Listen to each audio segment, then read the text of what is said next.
Namo tassa bhagavato arahato samma sambuddhassa. Namo tassa bhagavato arahato samma sambuddhassa. Namo tassa bhagavato arahato samma sambuddhassa. Atta tathang parakena bahunapi na apaye. Antatatha mapinyaya satatha pasutosia. Seseorang tidak semestinya mengabaikan manfaat untuk diri sendiri demi manfaat orang lain, meskipun banyak. Ia setelah mengetahui manfaat untuk diri sendiri, semestinya mencari manfaat untuk diri sendiri itu, dan seterusnya.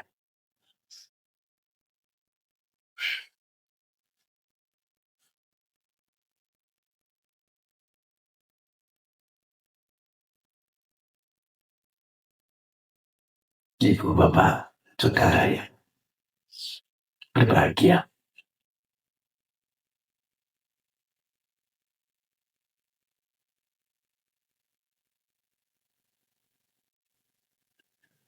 saya malam hari ini akan menyampaikan sekaligus menjelaskan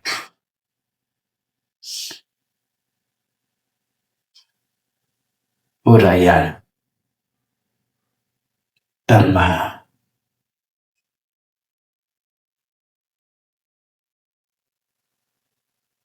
dengan topik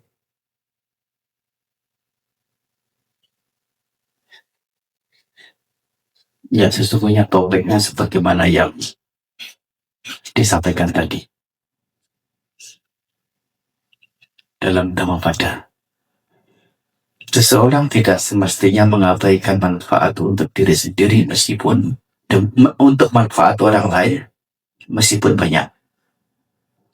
Demi manfaat orang lain meskipun banyak.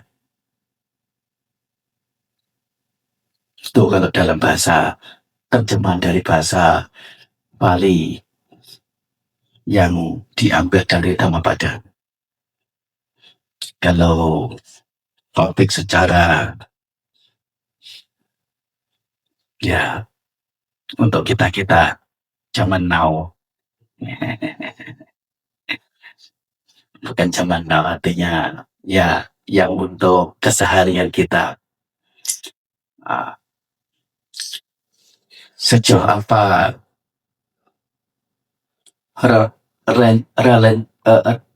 relevansi pernyataan berbuat baik tanpa pamrih. Seringnya kita mendengar, terutama di lingkup Buddhis kita didorong, bukan hanya diajak, bukan hanya diberitahu, berbuat baiklah tanpa pamrih.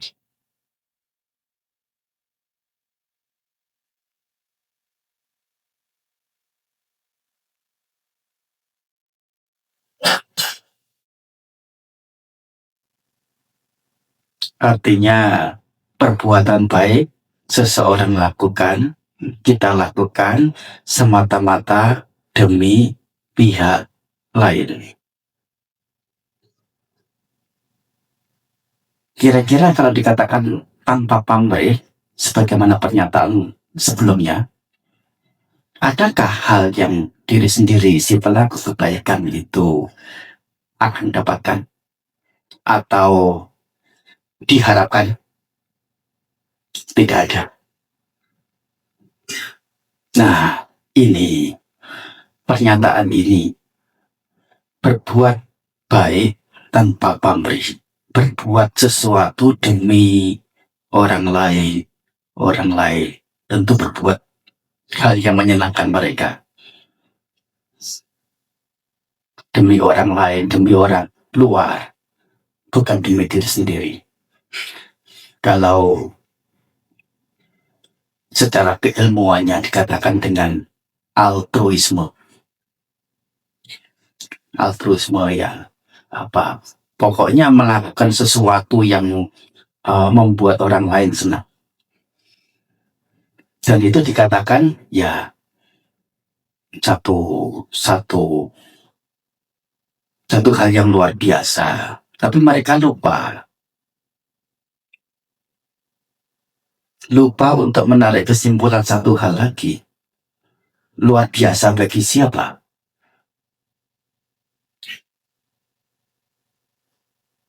Kira-kira luar biasa bagi siapa? Ya bagi si pelaku. Dan itu sesungguhnya apabila ditilik lebih mendalam, bukankah itu merupakan pamrih yang terselip, pamrih yang tidak diungkap?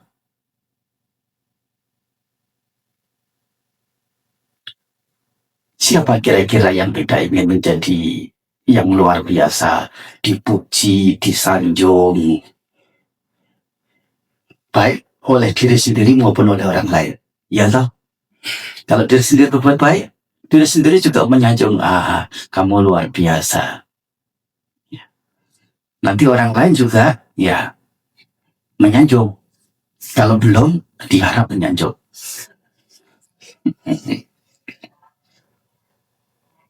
Kan kamu sudah berbuat baik tanpa pamrih. Kan aku sudah berbuat baik tanpa pamrih. Kenapa belum ada sanjungan datang? Begitu berharap karena tanpa pamrihnya ini berharap untuk disanjung karena telah berbuat tanpa pamrih, ya ini sudah pamrihnya untuk mendapatkan sanjungan. Setidaknya berbuat baik bukan hanya untuk sanjungan. Apakah itu fair?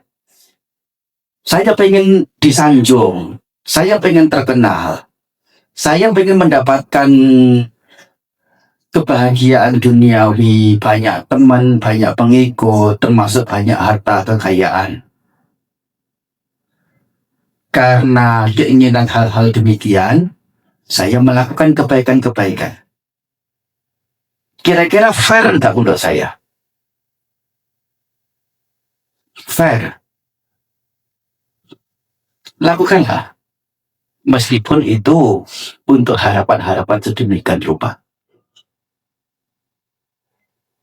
Silakan. Itu tidak jelek. Justru ini yang dikatakan tindakan orang pandai. Kalau mau dipuji, lakukanlah kebaikan. Kalau mau mendapatkan harta kekayaan, lakukan kebaikan. Kalau mau mendapatkan teman, mendapatkan sahabat, lakukan kebaikan. Jangan lakukan keburukan. Oleh karena kalau keburukan yang dilakukan, alih-alih mendapatkan sebagaimana yang diharapkan, yang didapat justru sebaliknya. Mau mendapat simpati dari teman, ya membual. Oh, aku urusan begini-begini mah kecil. Ya, supaya mendapatkan mendapatkan tempat di masyarakat. Maunya dengan membual, dengan mengelabui, dengan menipu, dengan berbohong, dengan meninggikan diri. Ini ditunjuk sebagai kriteria hal-hal buruk yang setelah dilakukan dengan harapan agar mendapatkan tempat di lingkungan dia berteman, mendapatkan posisi, bisa dihargai, bisa dihormati. Nah, jangankan yang dikatakan itu tidak benar. Yang dikatakan benar pun orang sudah iritasi. Orang ini cenderung untuk sombong, cenderung untuk congkak. Orang tidak begitu senang. Apalagi kalau itu ternyata tidak benar.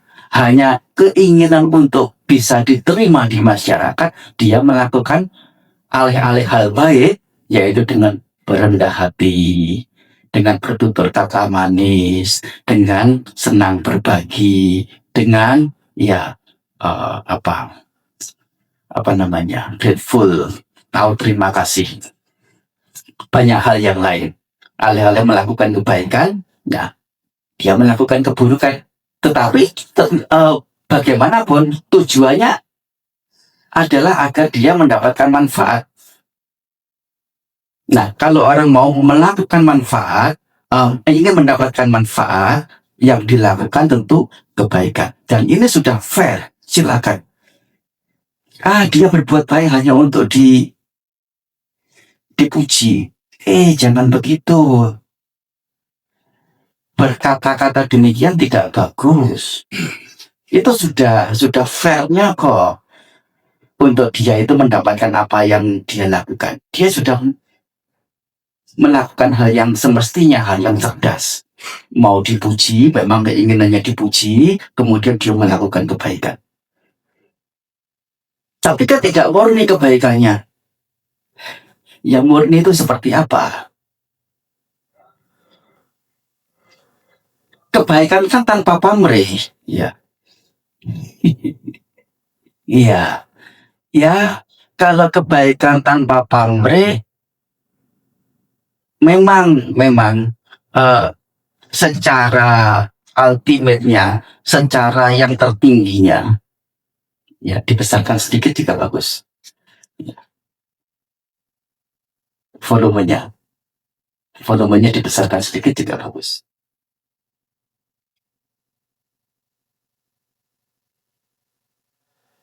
Tes, iya, kecil sedikit. Tes, oke.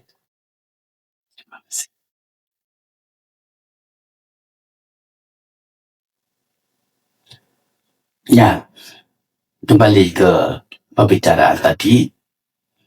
Kalau mau melakukan kebaikan, mau mendapatkan hal-hal yang menyenangkan, ya, yang dilakukan adalah kebaikan dan itu adalah fair, sudah semestinya.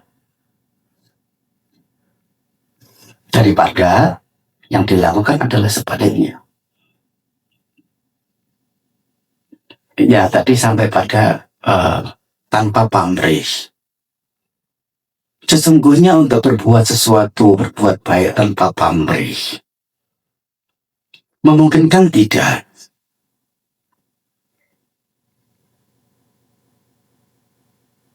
Sulit dimungkinkan. Kecuali orang-orang khusus. Orang-orang khusus ini ada 3 jenis.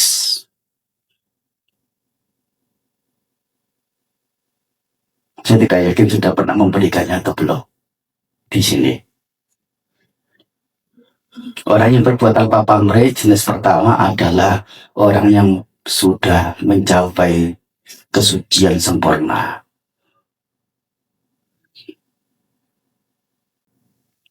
Sudah tidak ada kotoran batin meskipun kecil, meskipun sedikit. Melalui pemotongan secara pengetahuan di atas duniawi.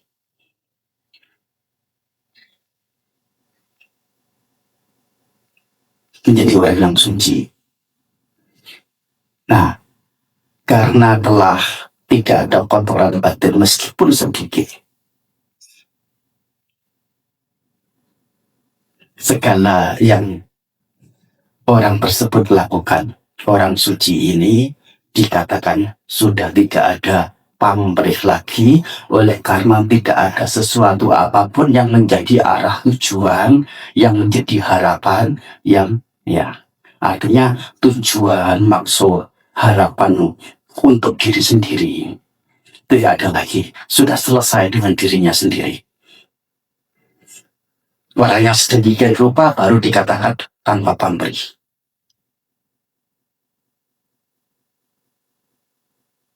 Ini jenis pertama. Jenis kedua, orang yang berbuat tanpa pamrih itu orang yang dikatakan tidak benar. Bahasa harusnya untuk mengatakan bodoh. Orang bodoh. Orang bodoh berbuat tidak menimbang yang dilakukan itu manfaat atau kerugian. Hal yang benar atau hal yang salah, hal yang baik atau hal yang buruk, hal yang patut atau hal yang tidak patut. Karena memang bodoh. Kalau pintar, ditimbang dulu. Dia tidak bisa memilah, tidak mau memilih. Dan memang tidak mampu memilih. Karena memang yang tidak pintar. Dan ini dikatakan orang yang berbuat baik tanpa pamrih. Apa itu pamrih? Arah, tujuan, maksud seseorang melakukan sesuatu. Karena orang bodoh tidak mengerti, oh ini loh maksud saya berbuat ini, berbuat itu. Ini jenis orang yang kedua. Jenis orang yang ketiga dikatakan berbuat baik tanpa pamrih. Kalau tadi yang pertama orang suci, yang kedua orang bodoh, yang ketiga adalah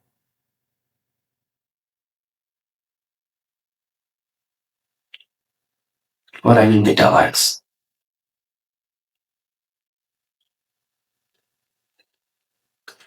Dalam istilah lain adalah orang sinti, orang gila. Orang gila sudah tidak tahu secara normalnya orang ini manfaat, ini kerugian. Tidak mengerti. Melakukan sesuatu bahkan untuk yang mempermalukan diri sendiri juga tidak tahu. Dan tidak tahu bahwa itu adalah tindakan mempermalukan diri sendiri. Dan setelah sekelilingnya mempermalukan dia atau semestinya menjadi malu karena sikap dari orang sekelilingnya, dia juga tidak merasa malu. Karena apa? Ya memang gila.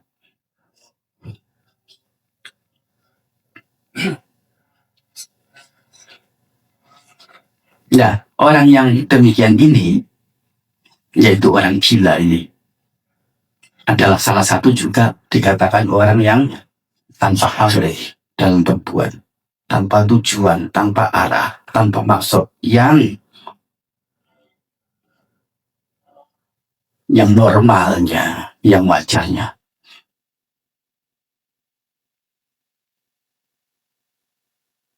Sehingga kalau kita berbuat baik dan berbuat baik tanpa pamrih, dalam arti tanpa arah, tujuan, maksud yang jelas, dan kita tahu kita belum suci, tidak suci, artinya kita kalau tidak sinting ya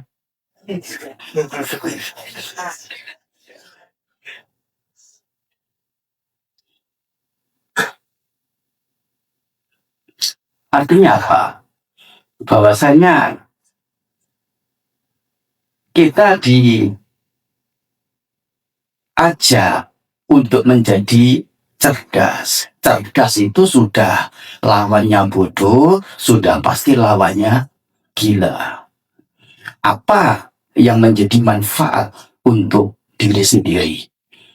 Kalau ada sesuatu yang dapat dipakai untuk menghentikan derita secara menghentikan derita secara total, atau ada sesuatu yang bisa dipakai untuk setidaknya terhindar dari penderitaan yang lebih tinggi, yang lebih luhur.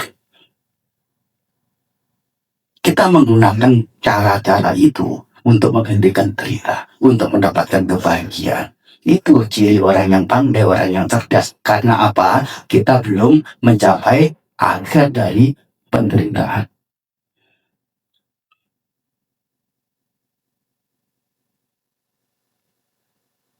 Sehingga perlu ada arah tujuan yang jelas dalam berbuat. Kembali kepada berbuat baik tanpa pamrih di awal. Jadi apabila kita berbuat tanpa pamrih, artinya tidak ada hal sedikit pun, kalaupun ada kita tolak, ya.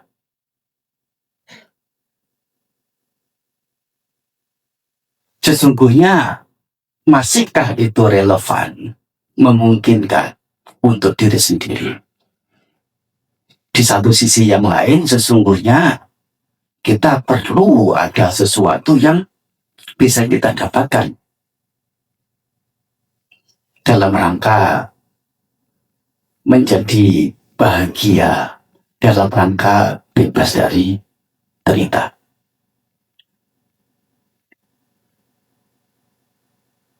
Satu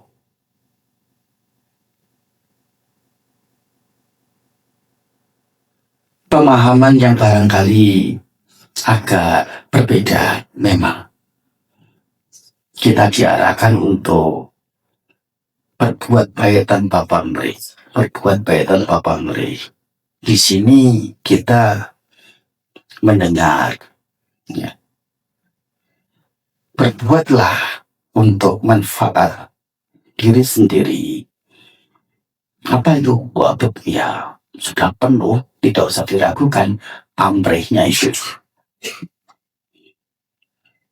Bahkan dianjurkan tidak semestinya berbuat baik untuk orang lain jika itu adalah untuk mengabaikan manfaat-manfaat untuk diri sendiri. Seolah-olah kita diajak untuk menjadi egois,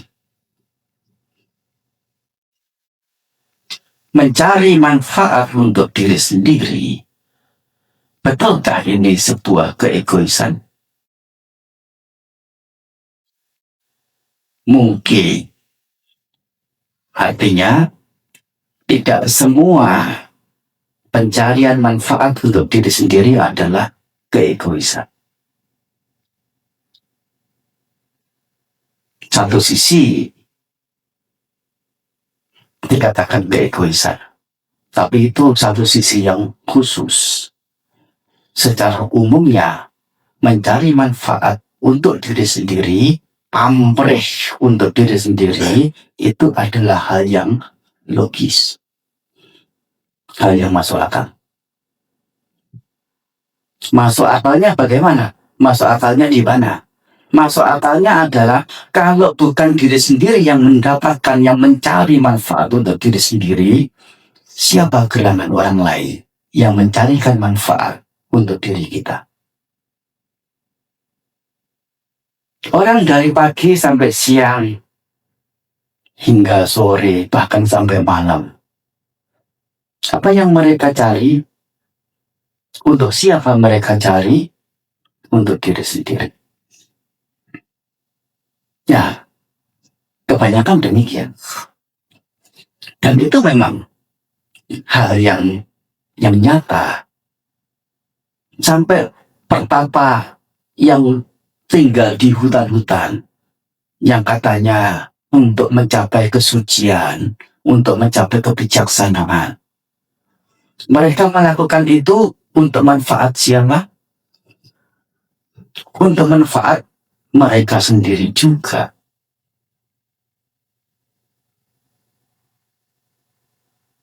Manfaat untuk diri sendiri.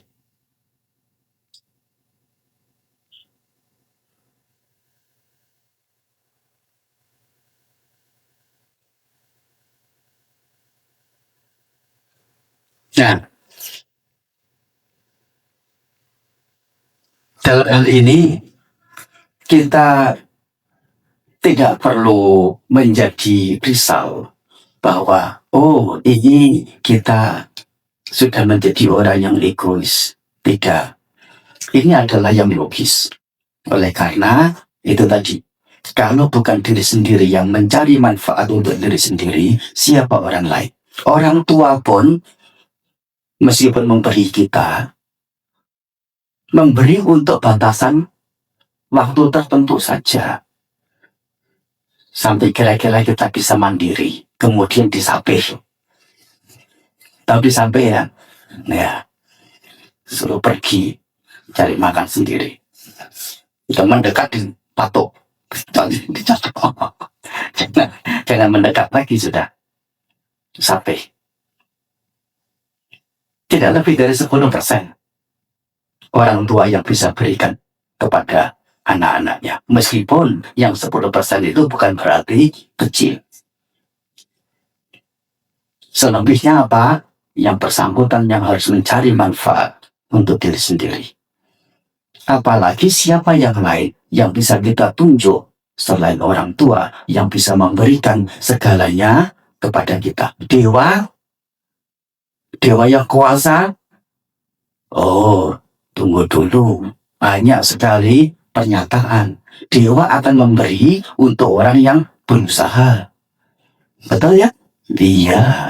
Untuk orang yang tidak berusaha, tidak memberi. Ya, kalau dewa itu memberinya untuk orang yang berusaha, ya untuk apa minta?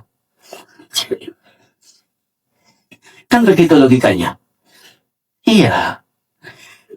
Tidak perlu minta lagi sudah kepada dewa. Karena apa? Dengan usaha itulah seseorang akan mendapat. Siapa yang berusaha? Diri sendiri, bukan dewa yang berusaha mencarikan untuk kita. Siapa orang lain kemudian? Kalau pun memungkinkan kita mendapat manfaat dari orang lain memberi manfaat kepada kita, kebutuhan kita dicukupi.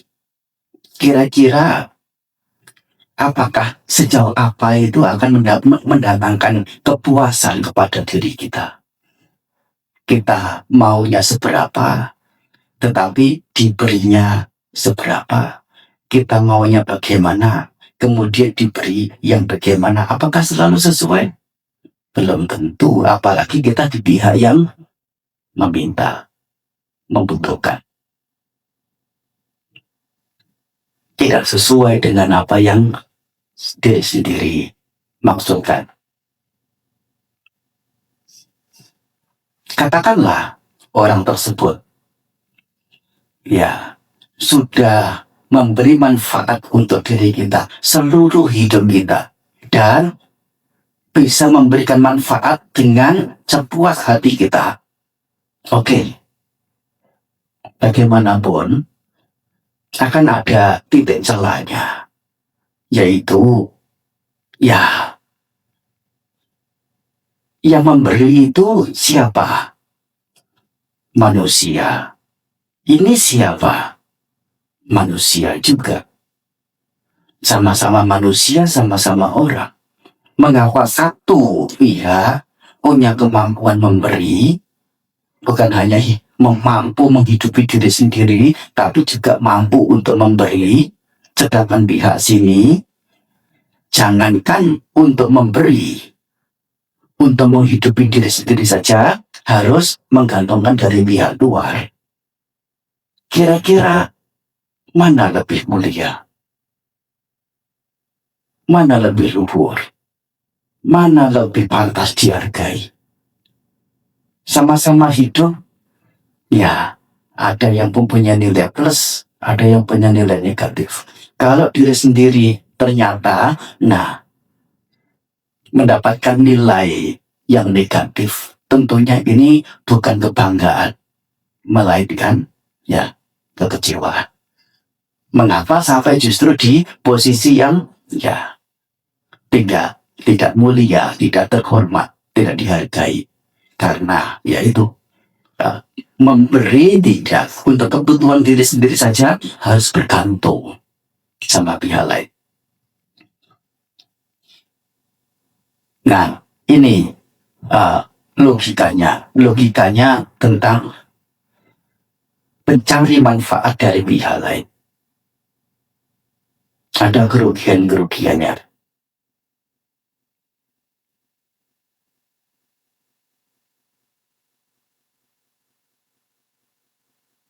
Sehingga mencari manfaat untuk diri sendiri sejauh kemampuan yang diri sendiri punya, sejauh diri sendiri kuat untuk mendapatkannya, melakukannya itu demi diri sendiri.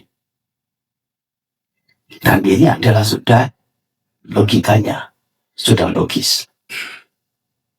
Dan apa kemudian yang orang katakan egois itu?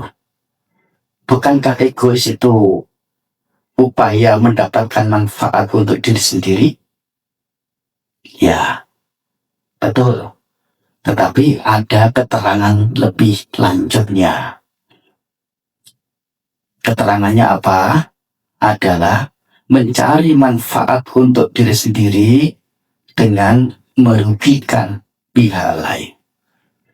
Mencari manfaat untuk diri sendiri dengan cara mengganggu hak-haknya pihak lain. Ini namanya selfish. Ini namanya egois. Sejauh manfaat yang diupayakan tidak mengganggu haknya pihak lain, tidak merugikan pihak lain, itu adalah hal yang logis.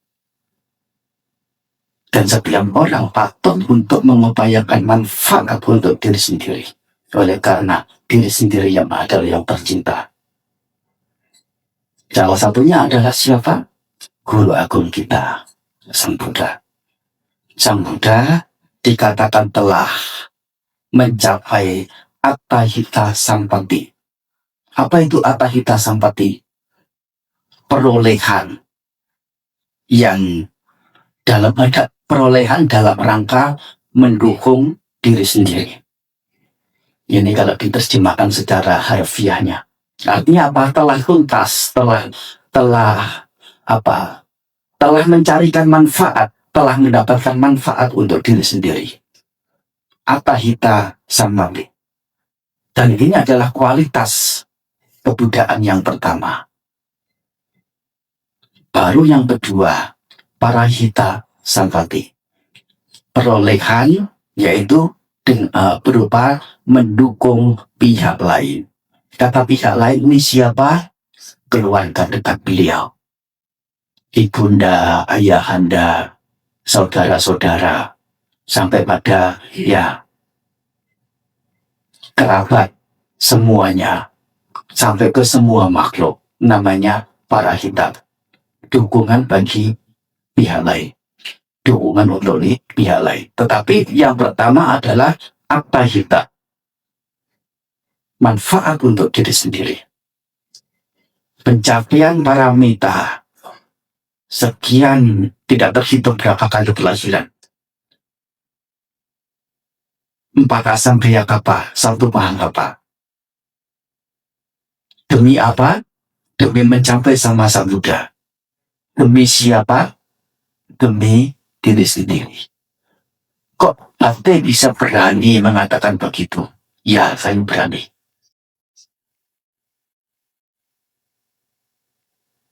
Ceritanya balik pada awal pertama, betapa Sumedha berjumpa dengan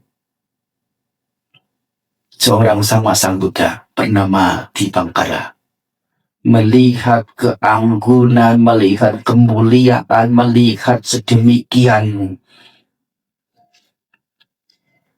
megah, kalau dibahasakan, sedemikian megah sosok orang itu.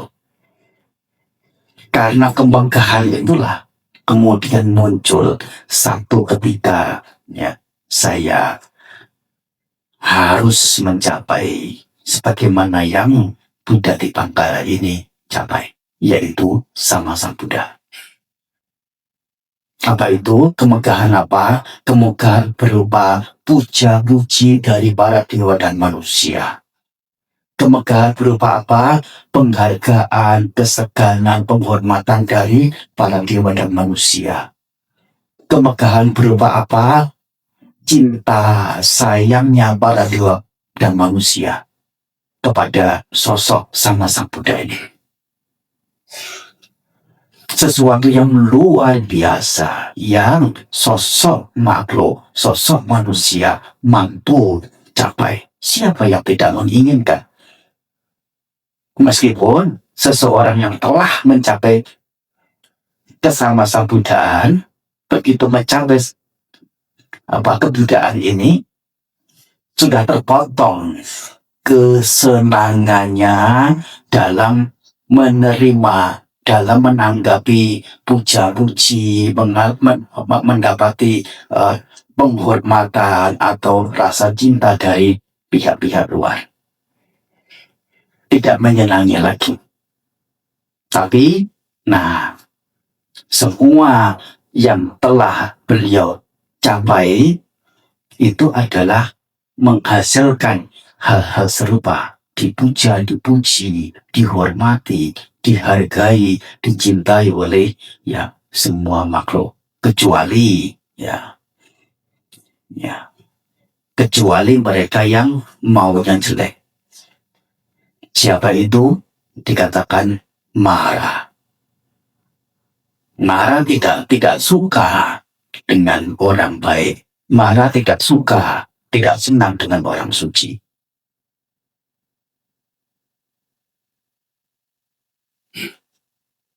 Seorang Sama Sang Buddha telah selesai. Apakah mencapai kesama Sang Buddhaan adalah tujuan agar dipuji, dihormati, dan dicintai? Melulu ini? Tidak. Lebih dari ini. Oleh karena ini adalah sebatas manfaat luaran.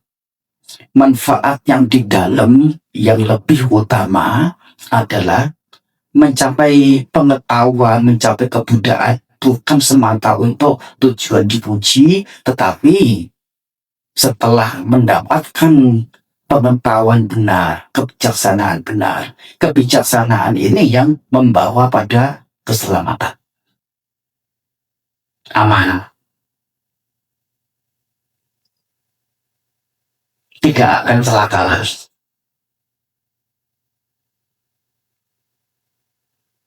Yaitu karena tidak lahir lagi.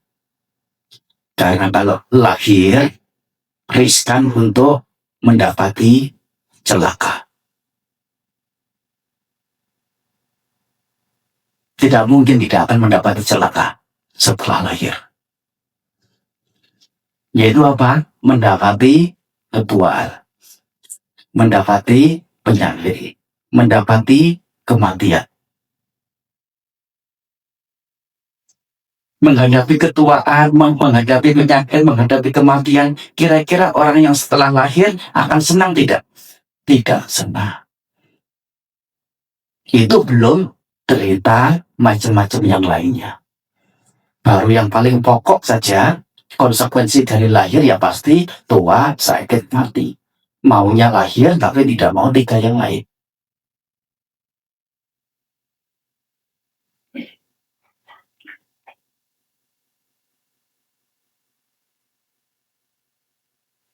Di sini seorang Sama Sang Buddha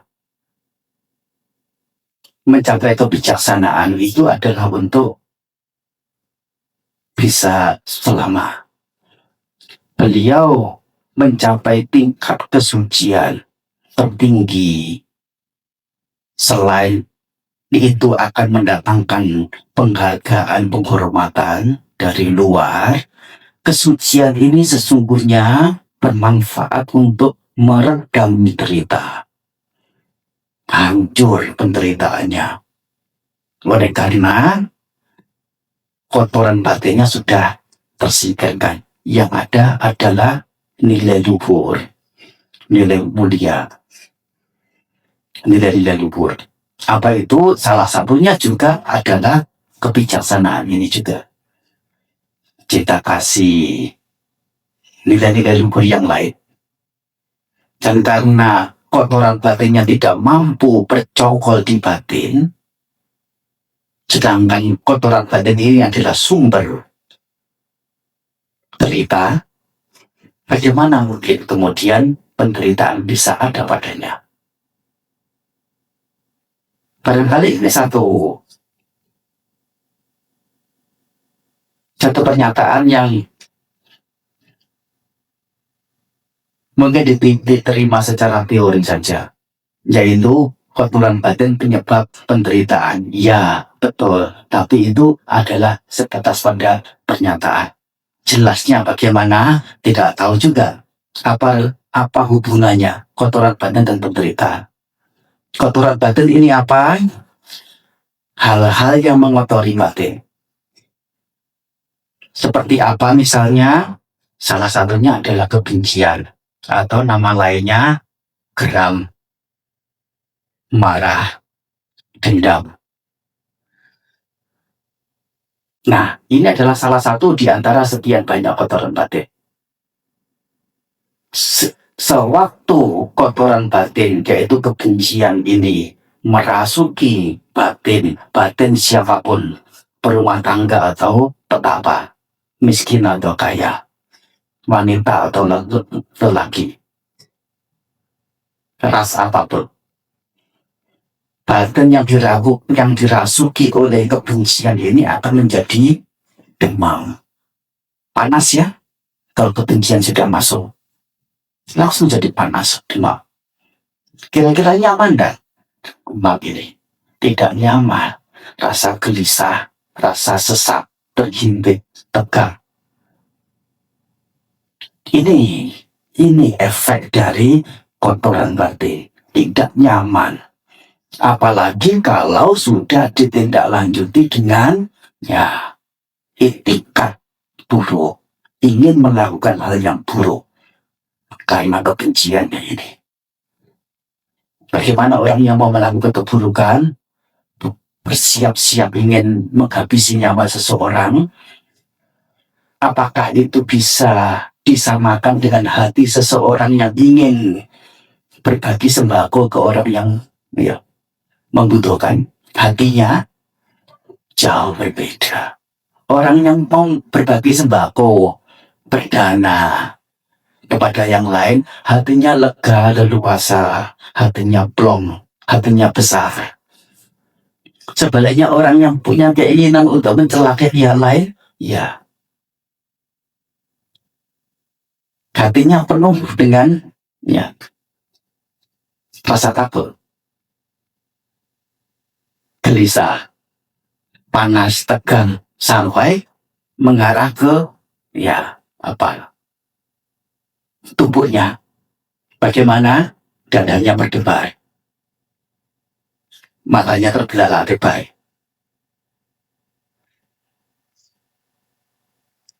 Ini efek dari apa? Efek dari batiniah. Kalau sampai kebencian itu muncul pada batin siapapun. Ini yang dikatakan kotoran batin penyebab penderitaan. Belum lagi nanti kotoran batin ini betul-betul dituangkan dalam bentuk perbuatan. Perbuatan apa? Perbuatan buruk tentunya. Dan dampak perbuatan buruk itu apakah kebahagiaan, apakah kesenangan, apakah ketenteraman, kesejahteraan, sebaliknya.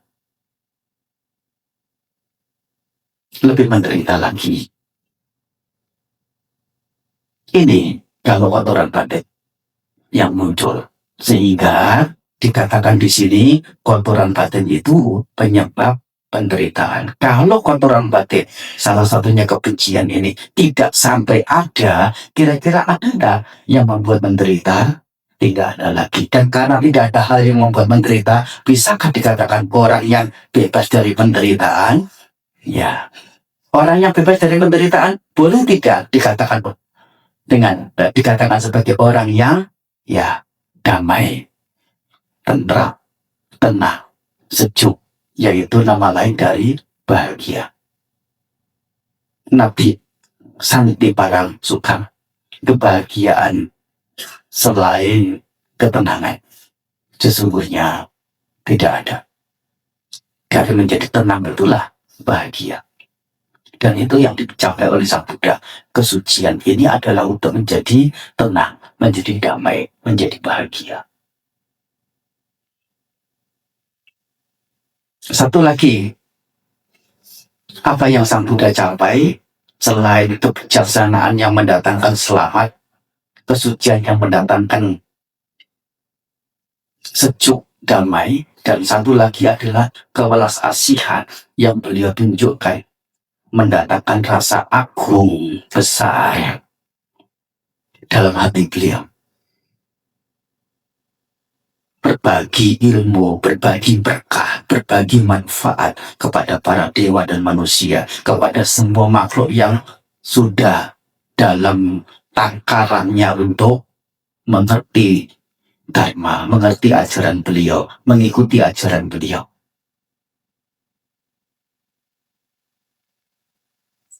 Keagungan yang luar biasa.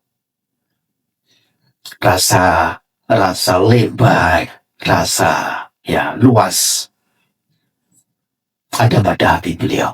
Dan ini satu kondisi batin yang jangan diremehkan. Oh, hanya itu. Oleh karena untuk mendapatkan demikian ini bagi kebanyakan orang tidak mudah. Harus melakukan sesuatu, yaitu apa? Ya, berbagi manfaat kepada pihak lain. Dan berbagi manfaat apa yang kita bisa bagi untuk mereka? Mentok sembako, mentok barang materi.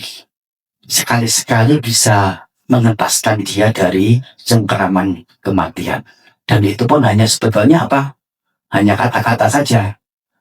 Melepas seseorang dari cengkeraman kematian. Tidak ada orang yang bisa melepaskan dari kematian. Yang ada, ya kalaupun itu dilakukan, yang ada hanya sebatas mengolor waktu mati. Soalnya, ya lepas sekarang, ya tidak lepas yang akan datang. Tidak ada istilahnya, ya bisa selamat dari kematian, bebas dari kematian. Sesekali begitu. Tapi untuk melakukan yang lebih kepada orang lain, itu sungguh sulit. Oleh karena apa? Diri sendiri pun belum tentu mempunyai kualitas yang memadai. Bagaimanapun itu telah mendatangkan rasa besar, rasa luas, lebar di dalam hati. Dan ini adalah manfaat yang seseorang bisa capai. Untuk siapa? Diri sendiri. Dan demikian gini seorang sama Sang Buddha. Manfaat untuk diri sendiri. Dan dikatakan yang logis. Oleh karena kalau mencari manfaat demi orang lain, mengabdikan manfaat untuk diri sendiri,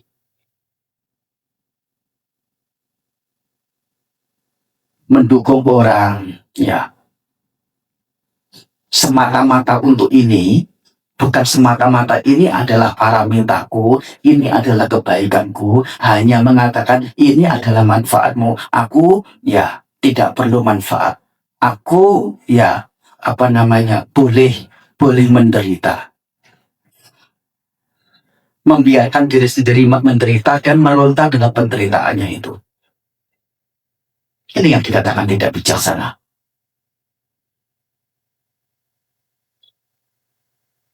Ada teman rumahnya terbakar,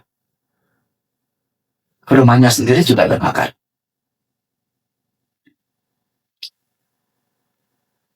Mencari manfaat demi orang lain, pergi ke temannya sana untuk memadamkan rumah temannya, membiarkan rumah sendiri terbakar. Dan kalau dia, temannya sana adalah teman baik, diusir sepertinya. Kalau masih menerima, oh thank you ya, ayo dong. Tahu temannya yang datang itu rumahnya juga terbakar. Tidak menyuruh kembali, Tapi oh terima kasih ya, yuk Pak Di, ini bukan teman yang baik, suruh kembali, urus rumahmu. Ya. Dan dengan datang ke rumah teman untuk memadamkan rumahnya yang terbakar, membiarkan rumah sendiri yang terbakar, dan menderita karena rumahnya yang terbakar. Kecuali, oh saya punya rumah, ini rumah yang ke-11. Ya, nggak apa-apa. Dia rumahnya cuma satu-satunya yang itu. Ya, saya nggak apa-apa. Tidak menderita, dan ini adalah kebaikan demi teman, tidak soal. Ya, dan itu adalah kebaikan. Tapi kalau dia sendiri dengan rumah ini menderita, kalau sampai tidak ada, sengsara, membiarkan diri sendiri sengsara demi manfaat teman, ya, ini namanya tidak bijaksana. Jelek, tidak, kebaikan juga, tapi tidak bijaksana. Dan banyak diantaranya hal-hal yang dilakukan demi orang lain tanpa peduli pada bagaimana kondisi diri sendiri, itu sesungguhnya adalah hal yang mustahil.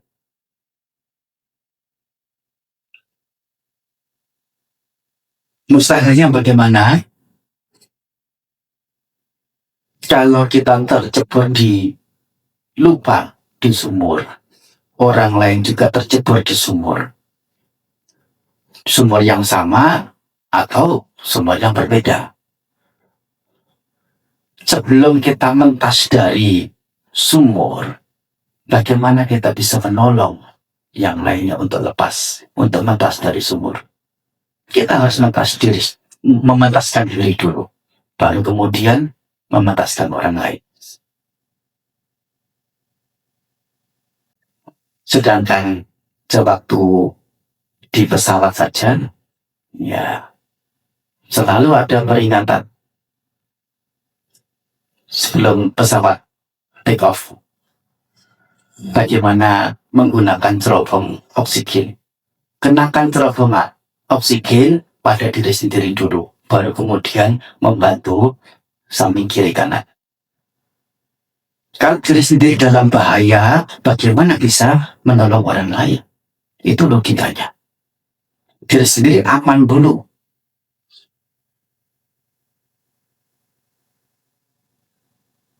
Nah, ini rincian penjelasan dari sesungguhnya mencari membuat manfaat demi orang lain itu adalah hal yang tidak logis.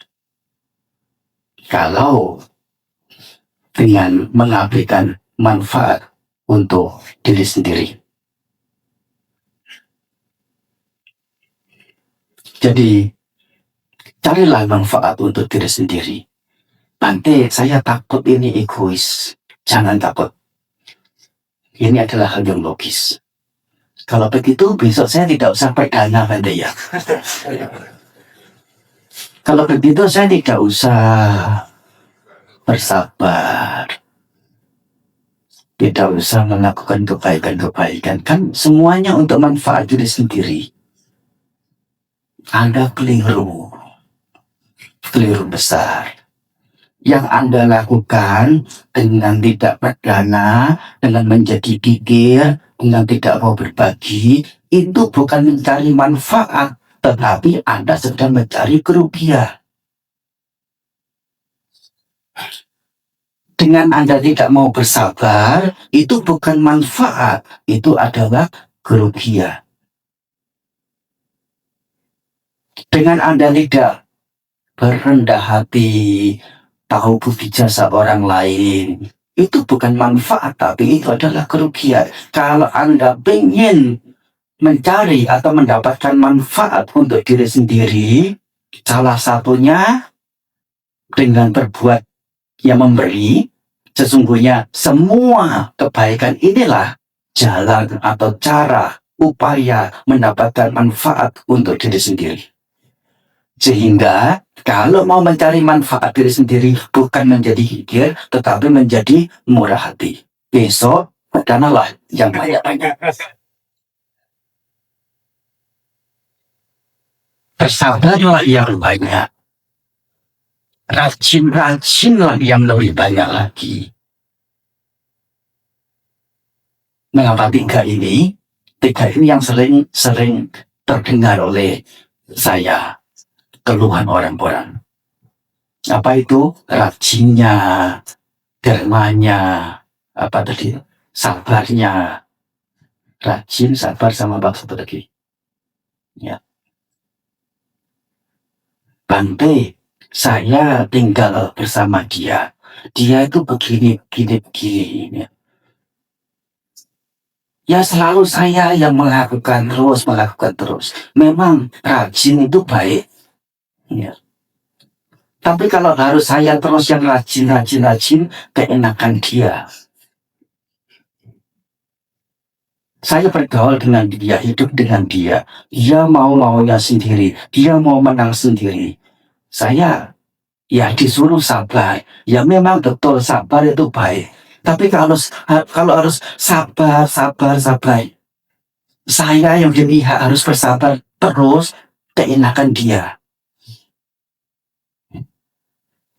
Kalau harus saya yang di pihak memberi, tanpa ada dia memberi sesuatu kepada saya, ya tidak fair. Ini ya meskipun itu baik, tapi ya tidak tahan.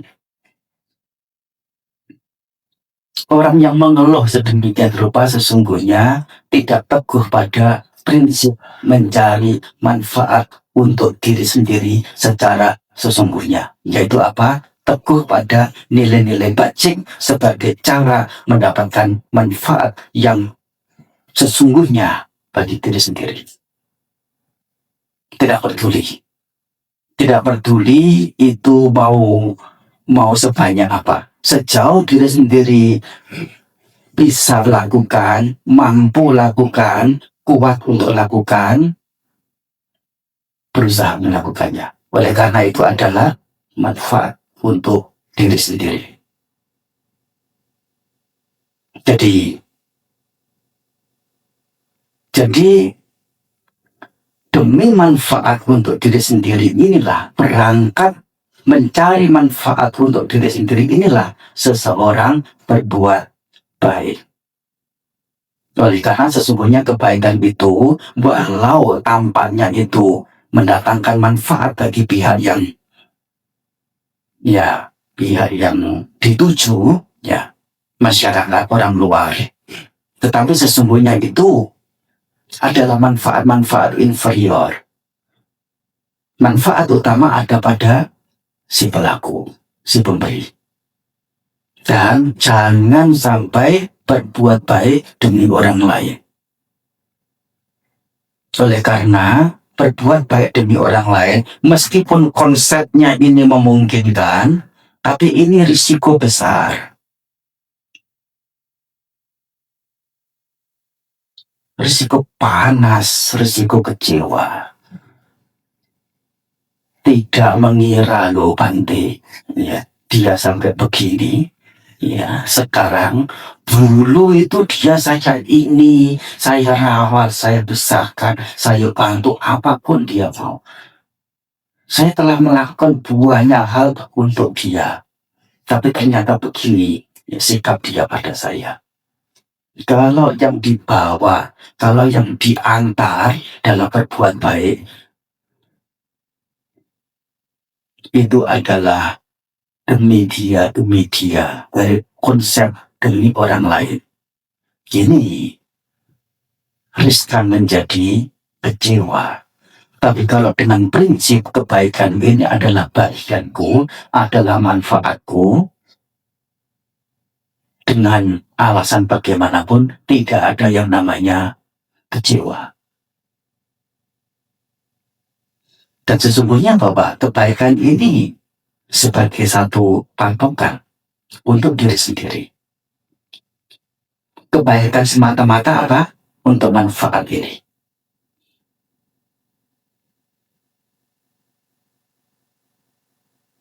Sehingga sesungguhnya kebaikan itu bagaimana? Harus tanpa pamrih atau dengan pamrih?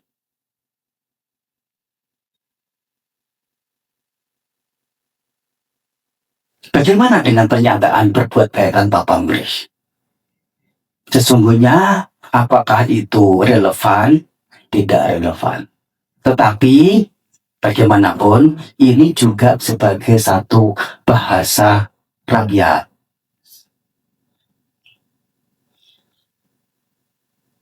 Oleh karena kata pamrih di sini mengacu pada hal-hal yang lebih rendah, bahkan hal-hal yang mendatangkan pada risiko kecewa. Sesungguhnya tidak ada pamrih kalau orang itu bukan 3 jenis ini. Ya. Semestinya ada pamrih. Apa itu?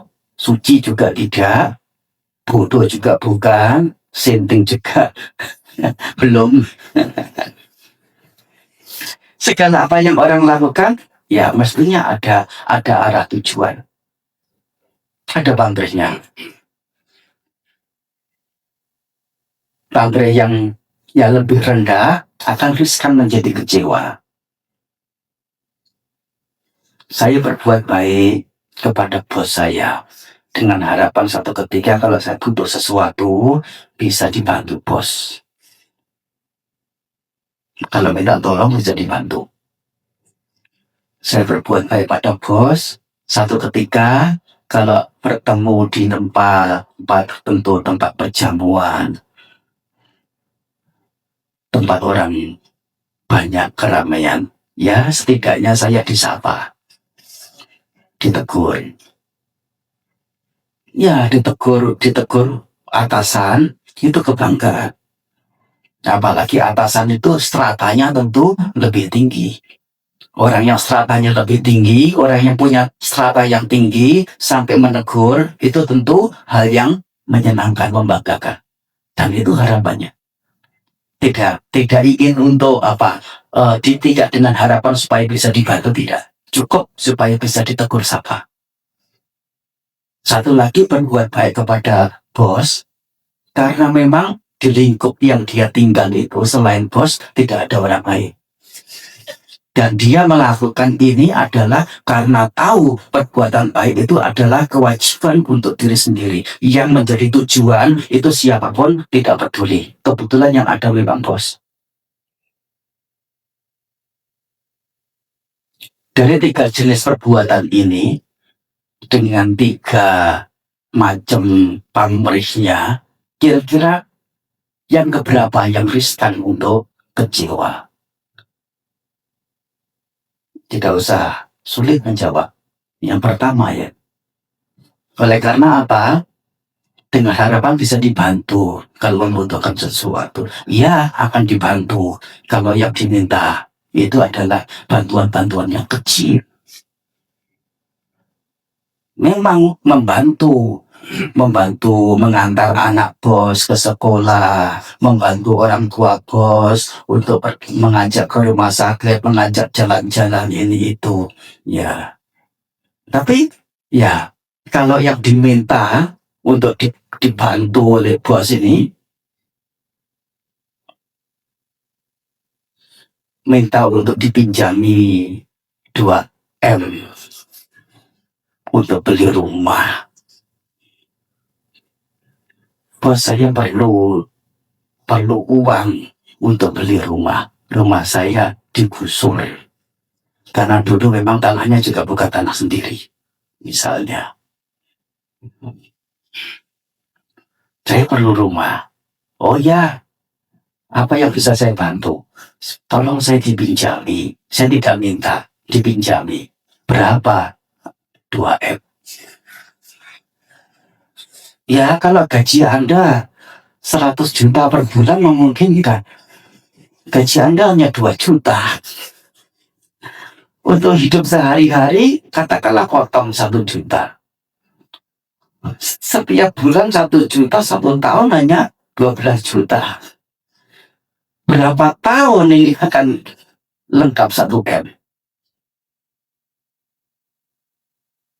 Dan untuk ya kebaikan yang Anda lakukan, ya memang itu kebaikan, tetapi dengan harapan untuk dibantu sedemikian rupa, ya sulit. sulit. Riskan untuk menjadi kecewa. Berbeda dengan ya sebatas berharap untuk ditegur sapa. Kalau itu ya ringan saja, lebih ringan. Meskipun demikian belum tentu suatu ketika diharap dan memang sedang bertemu di kerumunan orang, belum tentu ditegur sapa juga. Mengapa? Barangkali saja ya bosnya itu sedang ada kesibukan atau sedang sakit gigi. Sedang kacau pikirannya, ya. Memungkinkan untuk tidak ditegur sapa. Dan bagaimana? Kecewa juga. Tapi kalau yang ketiga, bahwa berbuat baik itu karena prinsip bahwa kebaikan adalah tugas, kebaikan adalah manfaat untuk diri sendiri.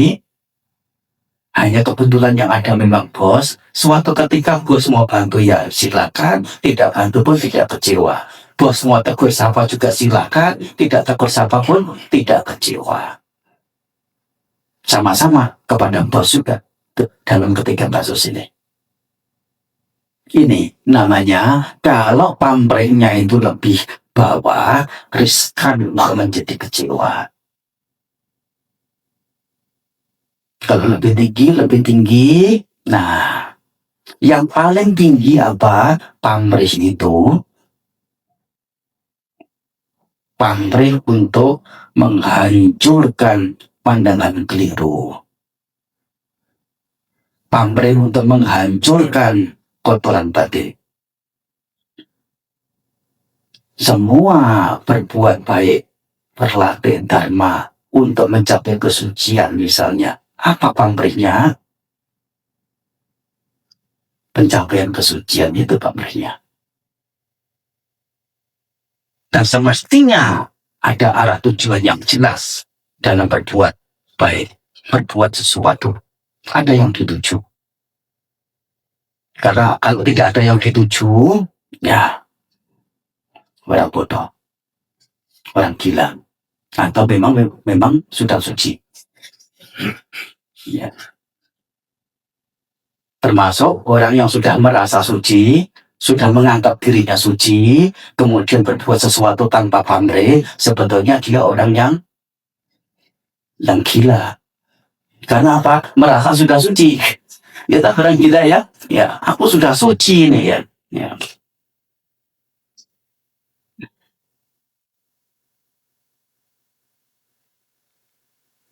Jadi, kalaupun dalam pernyataan berbuat baik tanpa pamrih itu masih bisa diterima, tapi sesungguhnya di balik itu adalah manfaat untuk diri sendiri dengan melakukan perbuatan tanpa pamrih. Memang agak berlawanan. Kalau tanpa pamrih, bagaimana manfaat untuk diri sendiri? Bagaimana manfaat untuk diri sendiri bisa dicapai, bisa didapat. Tapi sesungguhnya, nah, itulah yang ada. Kalaupun pernyataannya tanpa pamrih.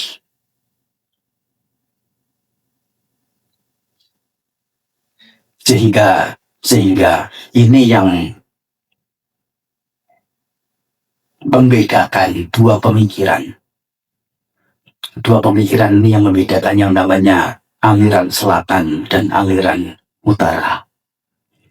Kalau aliran utara yang orang mengatakan Mahayana, berbuat baik untuk orang lain, untuk orang banyak, tanpa pamrih. Yang berbuat baik itu siapa? Bodhisattva. Bodhisattva berbuat baik tanpa pamrih untuk orang lain, tujuannya apa? Mencapai kebudayaan. Mencapai kebudayaan itu apakah bukan pamrihnya? Pamrihnya juga. Tapi namanya Bodhisattva berbuat baik tanpa pamrih.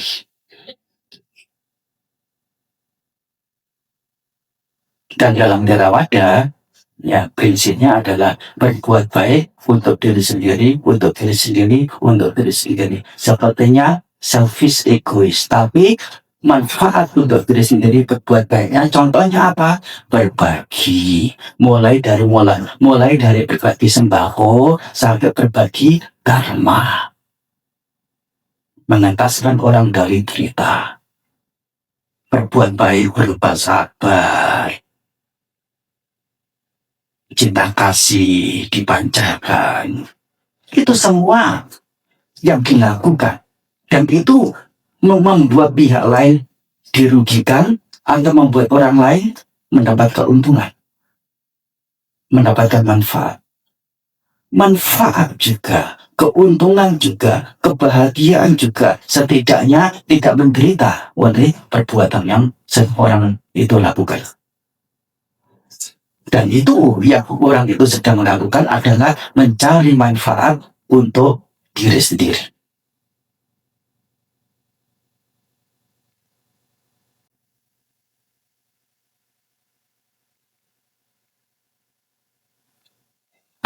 Tak datang pada tena baru Nabi Nabi. Seseorang tidak semestinya mengabaikan manfaat untuk diri sendiri demi manfaat orang lain, meskipun banyak. Datang dharma binyaya. Setelah memahami manfaat untuk diri sendiri, sedang tak asudosiya, sepatutnya ia mencari manfaat untuk diri sendiri itu. Yaitu dengan betul-betul dengan cara yang benar, bukan dengan cara yang keliru. Itulah yang menjadi intinya. Oleh karena tidak sedikit orang dengan pemikiran mencari manfaat untuk diri sendiri, tetapi berpikir, bertutur kata, bertindak yang dampaknya itu alih-alih manfaat yang diperoleh, tetapi kerugian. Mengapa? Karena salah paham, salah mengerti, menganggap yang keliru sebagai yang benar, yang buruk sebagai yang baik, yang tidak patut sebagai yang baik. Kemudian melakukan yang keliru itu, tidak melakukan yang benar, melakukan yang buruk itu, tidak melakukan yang baik, melakukan yang tidak patut, tidak melakukan yang patut. Dan karena yang keliru, yang buruk, yang tidak patut yang dilakukan, dampaknya adalah kerugian. Tetapi tetap maksudnya itu mau mencari manfaat untuk diri sendiri. Tapi caranya keliru. Mengapa caranya keliru? Karena salah konsep. Salah mengerti. Menganggap bahwa kesalahan, keburukan, ketidakpatutan adalah jalan atau cara untuk mendapatkan kebahagiaan. Itu saja yang sesungguhnya perlu ditekankan. Dan ini yang Sang Buddha ajarkan kepada kita. Nilai-nilai bajik ini adalah manfaat. Dan sesungguhnya bahwa nilai-nilai bajik ini memungkinkan bagi umumnya orang untuk melakukannya. Bukan tidak mungkin. Apabila hal-hal baik ini yang mendatangkan manfaat ini tidak memungkinkan untuk dilakukan, tentu Sang Buddha tidak menganjurkan untuk melakukannya. Justru karena memungkinkan, setiap orang secara umum punya potensi untuk melakukan kebaikan. Dan kebaikan ini bukan untuk kerugian, bukan untuk penderitaan, melainkan untuk manfaat, untuk kebahagiaan. Dan ini yang Sang Buddha ajarkan. Mencari manfaat untuk diri sendiri hingga tuntas. Setelah tuntas, di mana itu tingkatan tuntas, telah putusnya samsara, karena telah putus tanha atau kegandrungan untuk urusan-urusan hidup, urusan-urusan menjadi. Saya rasa uraian saya cukup sampai di sini. Silakan untuk dilanjutkan dengan sesi tanya jawab jika mungkin ada. Ya, terima kasih. Terima kasih Bakti atas uraian damai yang telah disampaikan. Selanjutnya, marilah kepada Bapak Ibu orang-orang ini yang ingin mengajukan pertanyaan sesuai dengan dhamma yang telah disampaikan oleh Bang T. Monggo, silakan. Ya, Mas Giri, silakan. Selamat malam Bante, Namo Buddhaya. Pertanyaan saya, sikap batin saat kita ini melakukan atau mencari manfaat untuk diri sendiri, itu yang baik bagaimana Bante? Misalkan dari contoh yang Bante berikan 3 itu, ketika ingin membantu bos, pada awalnya itu yang paling rendah, tujuannya itu untuk saya dibantu. Tapi saat ingin melakukan, sadar itu sesuatu yang rendah gitu. Apakah lebih baik dilanjutkan atau direvisi niatnya, atau diberhentikan, atau jadi sikap batinnya seperti ya. Oh, pertanyaan yang bagus, sangat bagus. Bagaimana sikap batin saya, Bante? Sikap batin Anda adalah sesuai dengan posisi Anda, keberadaan Anda. Andai ada 1000 anak tangga, dan Anda ini dalam tataran anak tangga yang ke-100, menjadilah orang yang di posisi anak tangga yang ke-100 ini. Tingkatannya berbuat baik bukan sekadar untuk mencari materi, tetapi untuk mencari bisa dicinta, bisa disayang. Itu lebih tinggi. Jadi karena tingkatannya itu bukan untuk mencari materi, dalam berbuat baik tidak bisa dipaksakan, tidak bisa memaksakan diri untuk punya harapan bisa mendapat materi, tidak bisa. Sudah bukan takaran dia, sudah bukan ini. Tapi untuk menggapai sesuatu yang di luar takaran dia, jauh di luar, jauh di atas, meskipun itu baik dan meskipun ingin, mampu tidak, sulit. Jadi sesuaikanlah dengan takaran diri sendiri.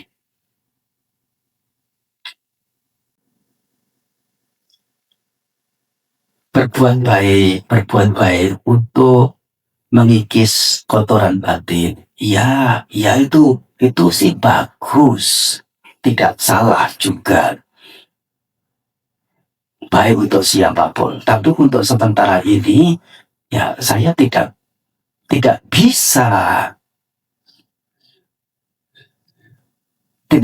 untuk berpikir seperti itu dalam berbuat baik. Saya mampunya berbuat baik ini supaya hidup saya sejahtera, keluarga saya rukun-rukun, ya damai, sejahtera, ya punya hidup yang nyaman. Bagaimana ini? Lakukanlah itu. Karena itu adalah takaran Anda. Dan sudah lebih baik daripada Anda tidak berbuat baik. Atau melakukan keburukan dengan satu harapan bisa mendapatkan hal-hal yang diinginkan. Karena keburukan yang dilakukan, ya apa yang didapat tentu bukan sesuai yang diharapkan, kebalikannya. Itu saja.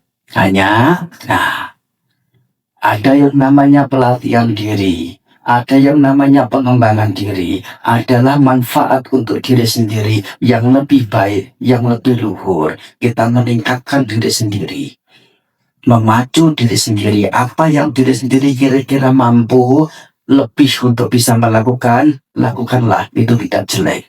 Sudah lulus SMP, jangan melonjak ke S2. Masuk ke SMA dulu. Dan jangan senang dengan menjadi siswa SMP seumur hidup. Naila bosan di tingkatan SMP. Dan secara normalnya, ini akan secara naturalnya akan terus meningkat.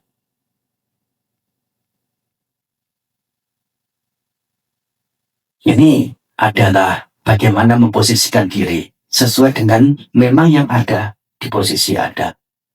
Tidak lebih rendah, itu tidak mungkin, tidak bisa dilakukan. Lebih tinggi juga tidak bisa dilakukan. Ada perumpamaan, kalau ada anjuran, kalau berbuat baik, berharaplah yang paling tinggi. Oleh karena kalau berbuat baik dengan harapan yang paling tinggi, setidaknya masih ada harapan untuk mendapatkannya. Dan kalau tidak mendapatkan buah-buah kebaikan yang lebih rendah, itu sangat memungkinkan untuk diperoleh.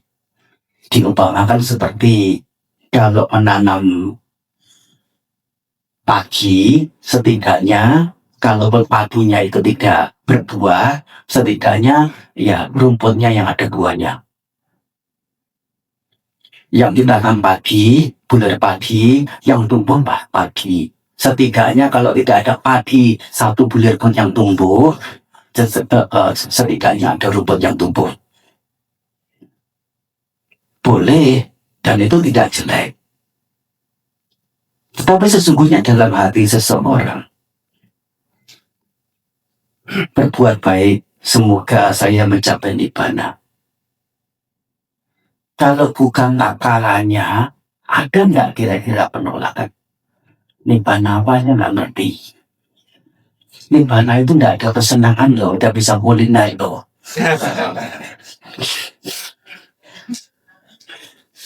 Digertak seperti ini, jangan dulu kalau tidak bisa kuliner. Tidak ada kuliner lagi. Kalau memang yang seperti ini bukan takaran dia, kemudian dipaksakan, apakah kira-kira itu nyambung? Tidak nyambung juga. Jadi jangan paksakan diri sendiri. Tetapi namanya pengembangan diri, pelatihan diri, peningkatan diri tentu adalah hal yang perlu dilakukan. Setahap demi setahap, semampu, sekuat diri sendiri bisa melakukan. Itu jawaban saya. Selamat malam Andre. Saya punya satu grup online usia di atas 65 tahun. Rata-rata di atas ini. Ada satu teman namanya Sasbeta Sace. Dia hampir tiap tahun.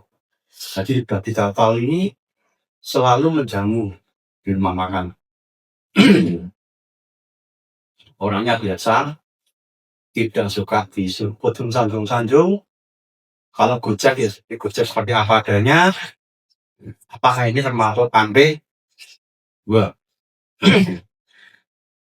Dari grup saya ini ada orang yang mengatakan dia kaya. Biasanya kalau kita grup itu kalau makan biasanya ada snack kecil atau minuman apa nih. Tapi dia kadang-kadang dia bawa mie tete untuk makan bersama. Memang ini orang agak angguk, tapi apakah ini panik? Tidak. Saya punya grup. Di grup saya ini ada satu orang, ya inilah saya katakan angguk. Inilah angguk, tapi bukan angguk yang sama-sama. Dia suatu ketika dia sakit datang dalam posisi pinggangnya sakit.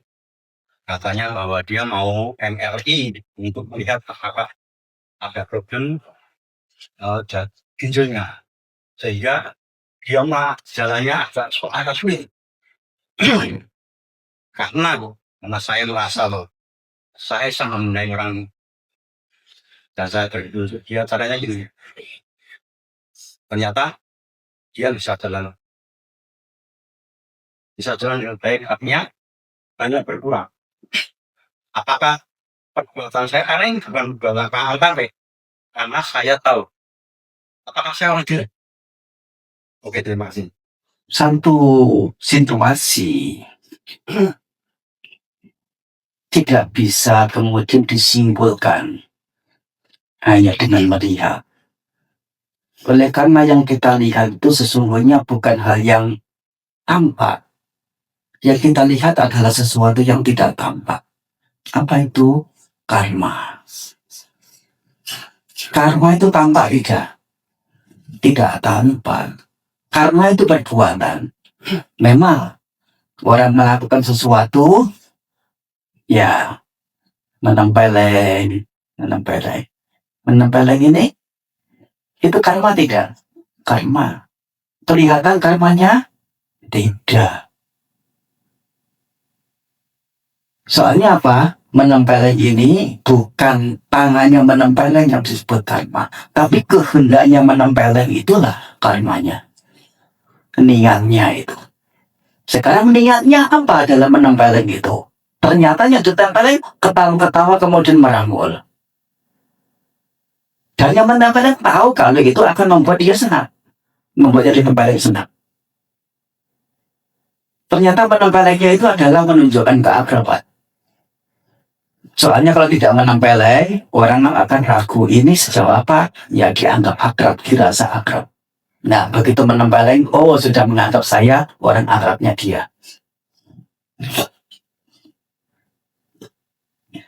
Salah satu contoh. Dari mana? Dari kehendak. Tapi untuk orang luaran, oh itu orang gila itu ditempeleng tapi malah ketawa-ketawa perangkul. Oleh karena apa? Hubungannya sangat-sangat spesifik. Dan yang tahu orang-orang tertentu itu pun juga baru dari rasa, bukan yang sesungguhnya.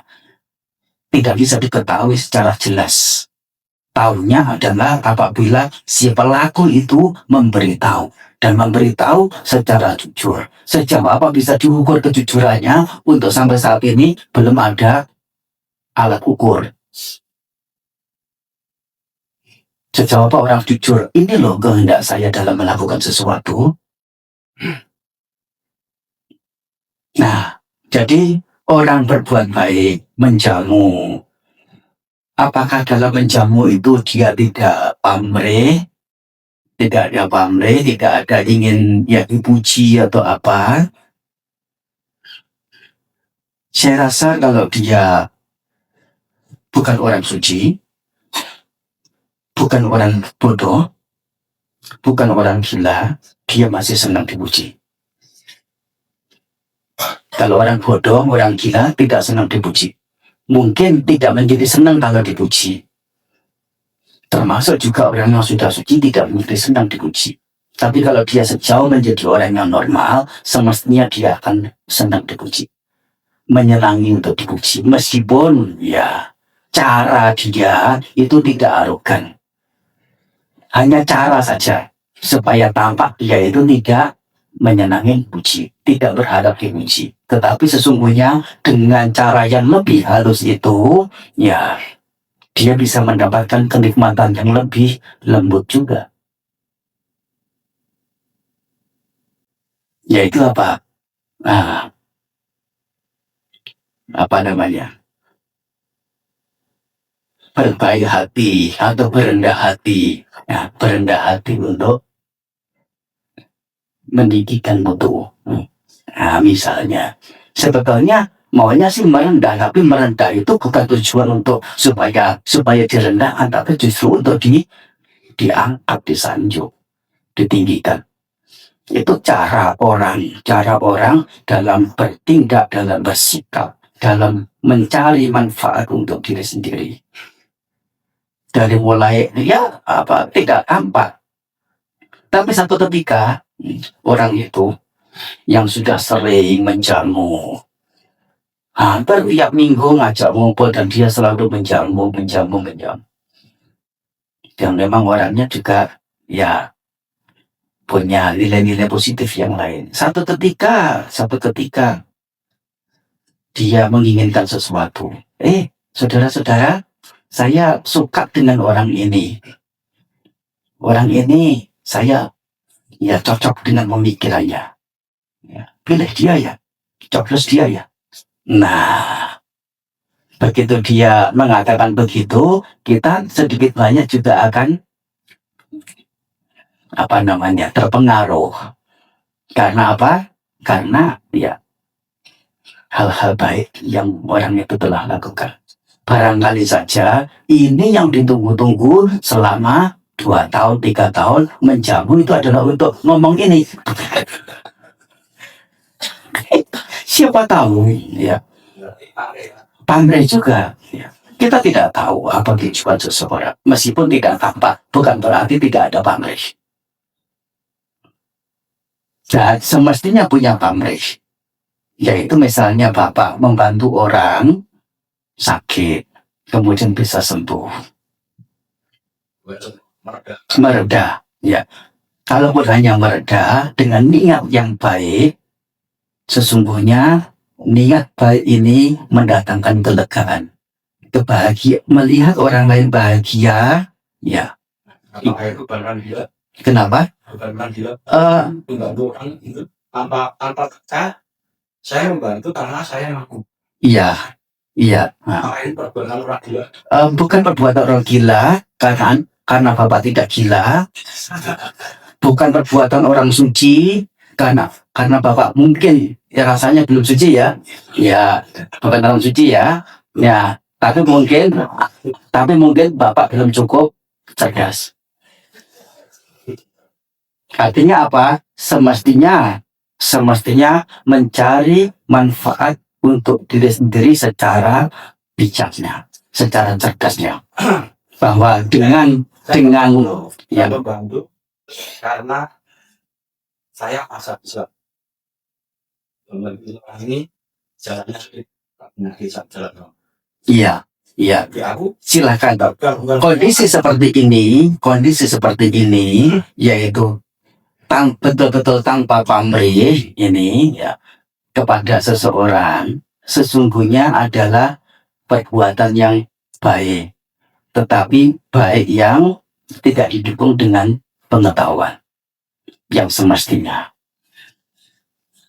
Pengertian pengetahuan adalah ini benar atau salah, ini baik atau buruk, ini patut atau tidak patut, mana yang diri sendiri perlu lakukan, perlu capai, perlu upayakan. Ya. Pandemi Pandai zaman di Madura.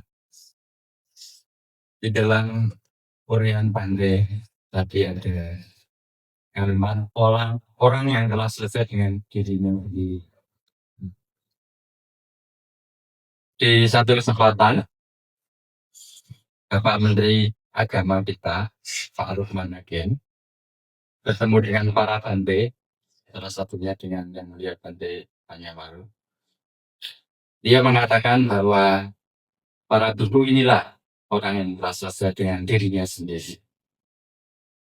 Sementara di tempat lain, seorang menteri juga, yaitu Bapak Jenderal Luhut, mengatakan ketika dia merasa dipojokkan oleh sebagian masyarakat, dia mengatakan bahwa saya adalah orang yang sudah selesai dengan diri saya. Karena apa? Karena dia sudah di ketentaraan, sudah jadi jenderal, sebagai pengusaha juga pengusaha yang sukses, sehingga dia menganggap bahwa dia adalah orang yang sudah selesai dengan dirinya sendiri. Ada dua pernyataan tentang orang yang telah selesai dengan dirinya sendiri. Mohon nasihat dari Bante. Terima kasih. Pertanyaannya ada dua pernyataan tentang orang yang telah selesai dengan dirinya sendiri. Yaitu baru pemberitahuan, belum pertanyaan. Iya, Bante. Dua pernyataan yang berlainan tersebut, kira-kira manakah yang baik buat kita Iya, Bang. Terima kasih, Bang. Ya, betul itu pertanyaannya.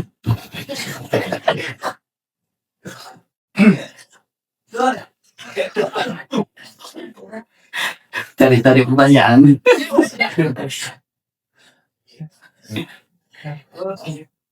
Kalau bisa saya membenahi. Gimana? Pertanyaannya apa tadi? Yang mana dari dua pernyataan bedanya kita turuti? Oh, yang bisa dituruti. Ya.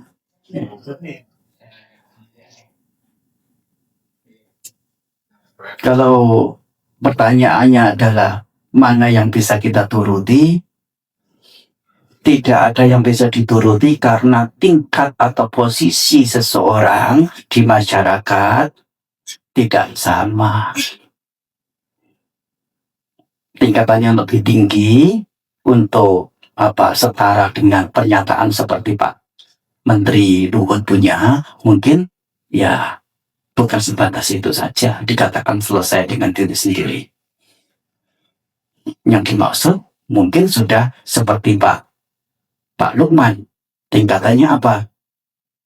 Ya sudah tidak senang dengan hal duniawi lagi. Dan itu pun tidak senang dengan hal duniawi, masih ada 2 tingkatan. Dan banyak tingkatan, mulai dari Brahma tingkat yang paling rendah sampai Brahma yang paling tinggi, itu sudah 16 tingkat. Dan tambah satu lagi, yaitu lebih bebas dari hal-hal duniawi itu adalah pencapaian kesucian. Satu lagi, itu sangat bertingkat. Apa yang dimaksud selesai dengan diri sendiri, meskipun oleh Pak Lukman itu juga belum terpatok. Nah, kriterianya apa?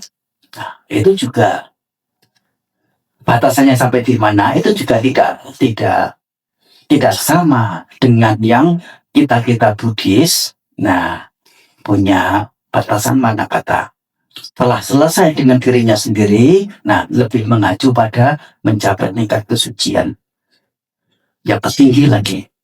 Ya, soalnya kalau belum tertinggi, ya belum selesai dengan dirinya sendiri. Masih ada sesuatu yang perlu diselesaikan. Soalnya apa? Setelah selesai dengan dirinya sendiri ini juga diucapkan oleh Sang Buddha. Tatang karaniang.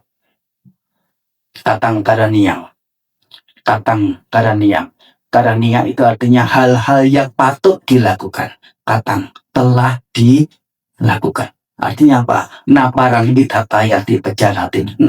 Naparang idhatayati. Naparang idhataya. Tidak ada hal-hal yang lain yang bisa membuat menjadi begitu lagi. Artinya apa? Ya tidak ada hal lain yang perlu dilakukan. Artinya apa? Telah selesai dengan dirinya sendiri itu. Itu biasanya untuk beliau ucapkan selesai membabarkan ceramah. Maaf itu bukan sabda beliau, tapi sabda dari para senior yang menceritakan tentang para biku atau siapapun yang telah mencapai tingkat kesucian setelah mendengar ajaran Sang Buddha. Pusintang Brahmacaryang, Katang Karaniang, Naparang Idhataya. Pusintang Brahmacaryang itu brahmacari, yaitu pelatihan untuk mencapai tingkat-tingkat keluhuran. Pusita telah didiami, telah didapat. Tingkat keluhuran ini mengacu pada tingkat kesucian dan kesucian yang tertinggi.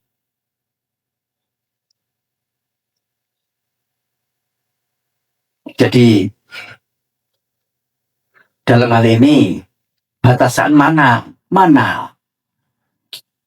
yang mesti dipegang, itu semua adalah bertingkat. Telah selesai dengan diri sendiri, makna untuk Pak Luhut apakah salah? Tidak. Lebih rendah dari itu, orang punya prinsip Ini setelah ini saya mengatakan selesai dengan diri sendiri. Saya sudah punya rumah, saya sudah punya 1 istri, saya sudah punya 2 anak, saya sudah punya pekerjaan yang bisa menghidupi saya untuk 1 bulan dan itu ada lebih. Saya sudah cukup dan saya sudah selesai dengan diri saya. Memungkinkan juga. Tapi beberapa orang lain, ya belum cukup, tidak cukup, dan harus dikejar. Ya, saya punya keluarga yang bahagia, yang lengkap, yang sejahtera. Tapi saya belum selesai dengan diri sendiri karena saya belum punya partai.